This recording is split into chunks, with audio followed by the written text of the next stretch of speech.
Time and work का एक अच्छा सा हम आपको प्रश्न बताने जा रहे हैं। बहुत ध्यान से समझिएगा, एक बहुत ही बेहतरीन कंसेप्ट के साथ हम आपको बताएंगे।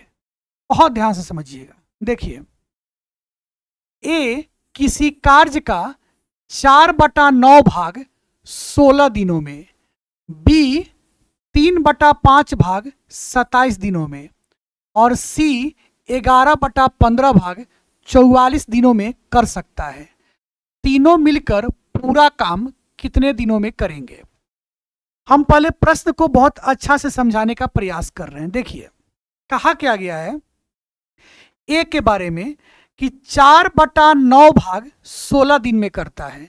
इसका मतलब यह हुआ कि नीचे वाला जो हिस्सा होता है ना, ये जो आपको नीचे वाला हिस्सा 9 दिख रहा है, ये टोटल काम को दर्शाता है। यानी कि टोटल काम 9 गो है, जिसमें से 4 गो काम 16 दिन में किया जा रहा है। अच्छा, एक बात बताइए, अगर 4 गो काम 16 दिन में किया जा रहा है तो एक गो काम 4 दिन में होगा, और टोटल काम 9 गो है, तो जब एक गो काम 4 दिन में होगा तो 9 गो काम 36 दिन में होगा। यानी ए जो है पूरे काम को 36 दिनों में कर सकता है। ए पूरे काम को 36 दिनों में कर सकता है। अब हम बात करते हैं बी का। टोटल काम नीचे वाला को कहते हैं, तो ये बी के बारे में कहा गया है 3/5 भाग 27 दिन में करता है। मतलब 5 गो टोटल काम है, जिसमें से 3 गो काम उस 27 दिन में करता है। तो अगर 3 गो काम 27 दिन में करता है तो एक गो काम 9 दिन में करेगा, और करना टोटल 5 गो काम है। जब एक गो काम 9 दिन में करेगा तो 5 गो काम 45 दिन में करेगा। यानी बी जो है पूरे काम को 45 दिन में करेगा। बी जो है पूरे काम को 45 दिनों में करेगा। अब हम बात करते हैं सी का। टोटल काम क्या है यहाँ पर? 15 है, और सी के बारे में कहा गया सी जो है 11/15 भाग 44 दिन में करता है। इसका मतलब हुआ 15 गो टोटल काम है, जिसमें से 11 गो काम वो 44 दिन में करता है। अगर 11 गो काम 44 दिन में करता है तो एक गो काम 4 दिन में करेगा, तो फिर 15 गो काम 60 दिन में करेगा। यानी सी पूरे काम को 60 दिन में करेगा। सी पूरे काम को 60 दिन में करेगा। अब यहाँ पर एक लाइन का आपके सामने निकल कर के आ गया, ए काम को 36 दिन में कर सकता है, ए पूरे काम को। बी पूरे काम को 45 दिन में कर सकता है, सी पूरे काम को 60 दिनों में कर सकता है। अब यहाँ से हम निकालते हैं कि आखिर काम टोटल कै गो करना है।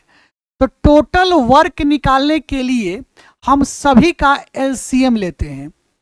तो 36, 45 और 60, जब आप इस तीनों का एलसीएम लीजिएगा तो वो हो जाएगा 180।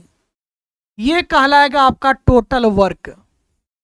क्या कहलाएगा? Total work. अब ध्यान से हमारी बात को समझिएगा। 36 पचे 180, इसका मतलब हुआ ए का एक दिन का 5 गो काम है। यानी ए एक दिन में 5 काम कर सकता है। 45 चौका 80, यानी बी एक दिन में 4 काम कर सकता है। 60 3 80, यानी सी एक दिन में 3 काम कर सकता है।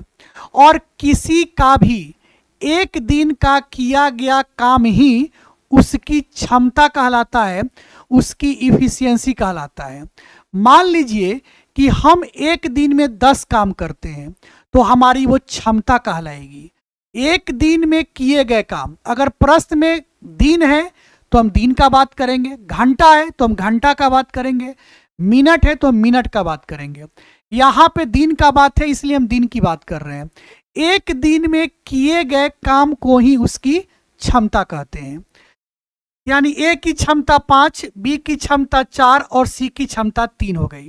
आपसे कहा गया तीनों मिलकर पूरा कार्य कितने दिनों में करेंगे। आपसे कहा गया कि अगर ए, बी और सी तीनों अगर मिल जाए तो काम कै दिन में समाप्त होगा। इसके लिए हमको सबसे पहले चाहिए टोटल वर्क। तो टोटल वर्क है 180। ठीक है, काम 180 को करना है, लेकिन तीनों को मिल के करना है। तो तीनों के क्षमता से भाग करेंगे। यानी तीनों का मिलकर क्षमता कितना हुआ? 5 4 9 9 3 12। तीनों का क्षमता मिलकर 12 है, तो 12 से आप भाग कर दीजिए। अब आप इसको आसानी से कटा सकते हैं। 12 एकम 12, 6 0 12 25 60 यानी 15, यानी ए बी सी तीनों मिल जाए तो काम 15 दिन में समाप्त हो जाएगा। ऑप्शन नंबर सी इसका सही उत्तर है। क्लियर? हम उम्मीद करते हैं आप अच्छे से समझ गए होंगे। तो एक प्रश्न और देखा जाए। देखिए प्रश्न क्या है, पहले समझा जाए। ए किसी कार्य का 1/2 भाग 6 दिनों में, बी जो है 2/3 भाग 8 दिनों में, और सी जो है 3/4 भाग 12 दिनों में पूरा करता है। तीनों मिलकर पूरा काम कितने दिनों में करेगा? पहले ध्यान से प्रश्न को एक बार और समझा जाए। ए के बारे में क्या कहा गया है कि काम का 1/2 भाग 6 दिन में करता है। इसका मतलब हुआ नीचे वाला टोटल काम होता है, 2 गो टोटल काम है, जिसमें से 1 गो काम वो 6 दिन में करता है। तो फिर ये 2 गो काम वो क्या दिन में करेगा? 12 दिन में। यानी ए जो है पूरे काम को 12 दिन में करेगा। अब हम बात करते हैं बी के बारे में। नीचे को टोटल काम कहते हैं। कहा गया है प्रश्न कि बी जो है 2/3 भाग काम 8 दिन में करता है। मतलब काम टोटल 3 गो है, जिसमें से 2 गो काम वो 8 दिन में करता है। अगर वो 2 गो काम 8 दिन में करता है तो 1 गो काम 4 दिन में करेगा, और टोटल काम 3 गो है तो 3 गो काम 12 दिन में करेगा। यानी बी पूरे काम को 12 दिन में कर सकता है। अब हम बात करते हैं सी का। सी 3/4 भाग 12 दिन में करता है। टोटल काम यहाँ पे 4 गो दर्शा रहा है। 4 गो में से 3 गो काम वो 12 दिन में करता है। जब 3 गो काम 12 दिन में करता है तो 1 गो काम 4 दिन में करेगा, तो फिर 4 गो काम 16 दिन में करेगा। यानी सी टोटल काम को 16 दिन में करेगा। ठीक है। अब वही कहा गया है कि तीनों मिलकर काम को कितने दिन में पूरा करेंगे। तो पहले तो हमको चाहिए टोटल वर्क, और टोटल वर्क निकालने के लिए एलसीएम निकालते हैं। ठीक है, सबसे आसान तरीका एलसीएम ले लीजिए। 12 12 16 का जब एलसीएम लीजिएगा तो वो आएगा 48 48, यानी कि टोटल वर्क हो गया आपका 48। अब क्या करते हैं? भाग करते हैं। 12 चौका 48, 12 चौका 48, 16 तिया 48। ये हो गया। ए 1 दिन में 4 काम करता है, बी 1 दिन में 4 काम करता है, सी 1 दिन में 3 काम करता है। और 1 दिन में किए गए काम को ही उसकी क्षमता कहते हैं। यानी ए की क्षमता 4, बी की क्षमता 4 और सी की क्षमता 3 हो गई। क्लियर? आपसे कहा गया तीनों मिलकर काम को कै दिन में समाप्त करेगा। अगर ए बी सी अगर तीनों मिल जाए तो काम कै दिन में समाप्त होगा। इसके लिए चाहिए हमको पहले टोटल वर्क।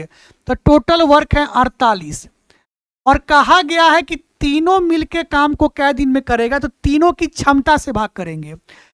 4 4 8 3 11, तीनों का क्षमता मिलकर 11 है, तो 11 से भाग कर लेंगे। यानी कि ए बी सी तीनों मिलकर 48/11 दिन में काम को पूरा करेगा। 48/11 की, यानी कि ऑप्शन नंबर ए आपका क्या है? सही है। बताइए अब आपको अच्छे तरीके से समझ में आया कि नहीं आया? अगर ये दोनों प्रश्न अच्छे से समझ गए तो एक प्रश्न आपके लिए होमवर्क है। यह होमवर्क है, इसका उत्तर आप हमें कमेंट बॉक्स में बताइएगा। पता है हम आपके लिए होमवर्क लेकर क्यों आते हैं? इसलिए ताकि आपकी तैयारी और ज़्यादा मजबूत हो जाए। हम हर टाइप का प्रश्न आपके लिए लेकर आते हैं, प्रीवियस ईयर क्वेश्चन लेकर आते हैं। इससे क्या होगी? आपकी तैयारी और ज़्यादा मजबूत होगी और आपके सिलेक्शन का रास्ता आसान हो जाएगा। चलिए, अगर वीडियो अच्छा लग गया हो तो क्या करना है? वीडियो को लाइक कर दीजिएगा, शेयर जितना ज़्यादा हो सकता है खूब दबा कर शेयर कीजिएगा, और अभी तक अगर हमारे इस पेज को फॉलो नहीं किए हैं तो फॉलो भी कर लीजिएगा। लाइक करना, शेयर करना, फॉलो करना ये इम्पोर्टेंट नहीं है, ये तो आप तब कीजिएगा जब आपको अच्छा लगता हो। इम्पोर्टेंट तो ये है कि आप अपना ध्यान रखिएगा, अपना ख्याल रखिएगा और खूब मन लगाकर पढ़िएगा। नमस्कार, प्रणाम। मैं हूँ मैथ्स जोन, एक कदम शिक्षा की ओर।